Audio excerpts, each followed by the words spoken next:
நாடாளுமன்ற தேர்தலில் போட்டியிடக்கூடாது என்பதற்காக நான் பொய் வழக்கில் கைது செய்யப்பட்டதாக ஜாமீனில் வெளிவந்த மயிலாடுதுறை பாஜக மாவட்ட தலைவர் தெரிவித்துள்ளார்.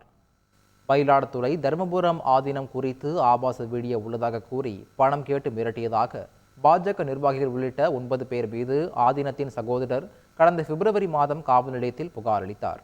அதன் பேரில் வழக்கு பதிவு செய்த போலீசார் மயிலாடுதுறை பாஜக மாவட்ட தலைவர் அகோரம் உள்ளிட்ட 9 பேரை கைது செய்து சிறையில் அடைத்தனர்.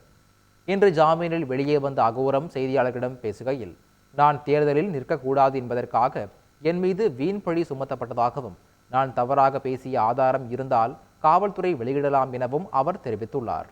என் மீது சுமத்தப்பட்டது வீண் பழி சுமத்தி என்ன தேர்தல் வைக்கக்கூடாதுங்கிறது செஞ்சாங்க. நான் காவல்துறையிடமும் மற்ற அரசாங்கத்தில் கேட்கலாம். எவ்வளவு மீடியாக்கள் வளர்ந்த பிறகு, உங்களாம் கடவுள் மாதிரி மீடியாக்காரங்களை, மீடியாக்கள் இவ்வளவு வளர்ந்த பிறகு நான் எங்கேயாவது ஒரு வார்த்தை தவறாக பேசியிருந்தால் எவ்வளவு தொலைக்காட்சி இருக்குது, ஏதாவது இடத்துல நான் இந்த பிஜேபிக்காரன் இந்த மாவட்ட தலைவர் தவறாக செய்திருக்கிறான்னு வீடியோ வெளியிட வேண்டியதானே. செய்திகளை உடனுக்குடன் தெரிந்து கொள்ள உடனே சப்ஸ்கிரைப் பண்ணுங்க.